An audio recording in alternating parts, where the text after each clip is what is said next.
in some ways, these buildings are all about is not unlike what people who design chapels or churches are engaged in. They're making a space or a place where your mood is affected, where the quality of light, the quality of ambience around you is reinforcing to an idea.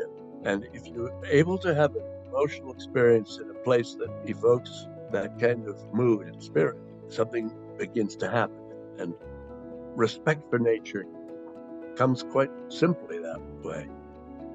Without being told to be quiet, you tend to naturally be quiet out of respect for the animal, but also respect for the other people who are sharing your encounter with the animal, because their awe takes over. I'm Peter Chermayeff. I'm an architect, and I am the lucky soul who was in charge of a group of people retained in I think it must have been 87 or something like that. The way it all began was it would be a parcel on one side of Broad Street or the other, and the Riverside Parkway. I had the fun of saying, this building should be on the river in a more complete way.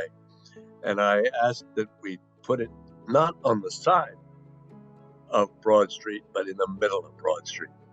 And that's where we started with making a precinct place that would be the end of Broad Street. Broad Street would no longer go all the way down to the river, but Broad Street just came down to the Riverside Drive. I tried to persuade everybody to close Riverside Drive as well, but I didn't succeed in that one. I got away with the other. When I first came here, there was a lot of dissing of it. This is Jack Lupton's fish tank, etc.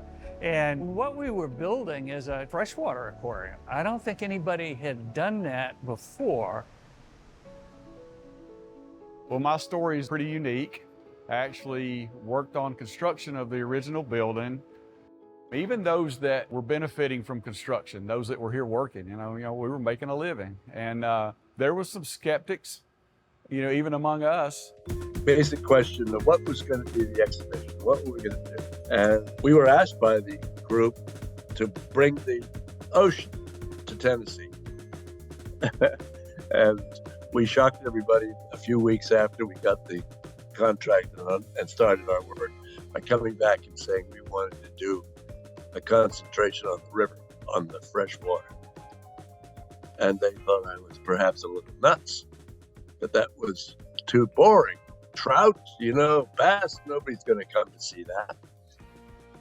And we made a quite impassioned presentation that said, no, what you have here in Tennessee is something nobody else has.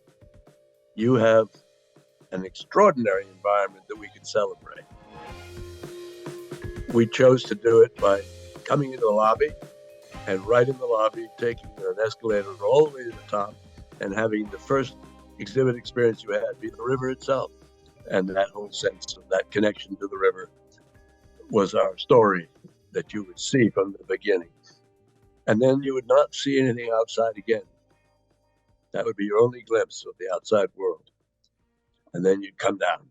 But you start in the Cove Forest, where there were in the origins of the river, the mountains of Tennessee, with the notion of, not only fishes, but even snakes and small birds and the river otters that we were able to include. And that was a river experience of a terrestrial kind.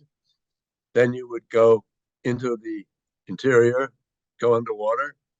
We would then come out on the other side of our canyon in another freshwater environment. So we had two freshwater environments with a canyon in between. And the second one was where the river ended in the Louisiana swampland.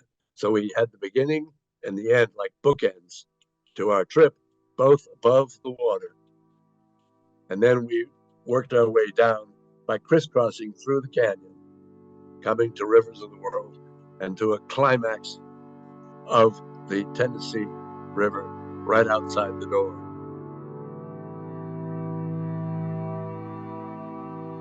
Most of the facility that people encounter when they come visit the aquarium is kind of out of their visual sight.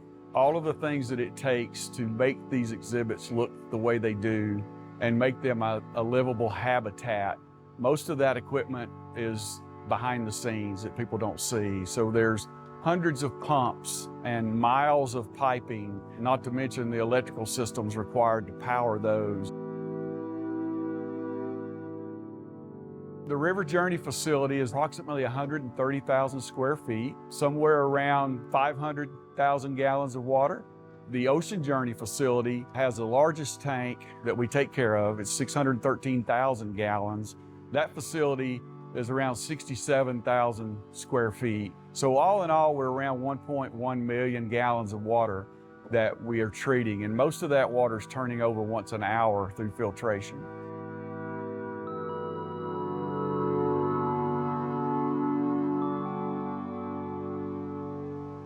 We're in a fairly small town, and I think that's something that is special. Most of the aquariums that you see are in larger cities, harder to get to, hard to find parking.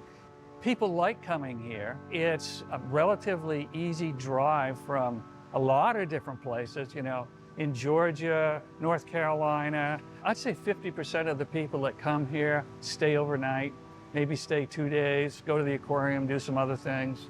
And so it's worked out to be very kind of what we wanted, and I think we've got. The most wonderful thing about working in Chattanooga was the community of people dedicated to bringing back the river, the passion that was taking place to make the river come back as a huge force in the life of the city. And the aquarium was in a wonderful position to be a catalyst.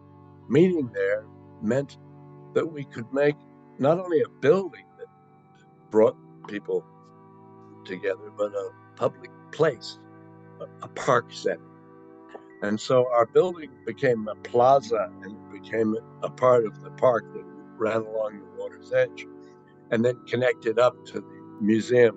All kinds of other possibilities began to emerge of connection across the city. You might say rebirth of the city taking place. The industrial history was being forgotten and some new identity was being found.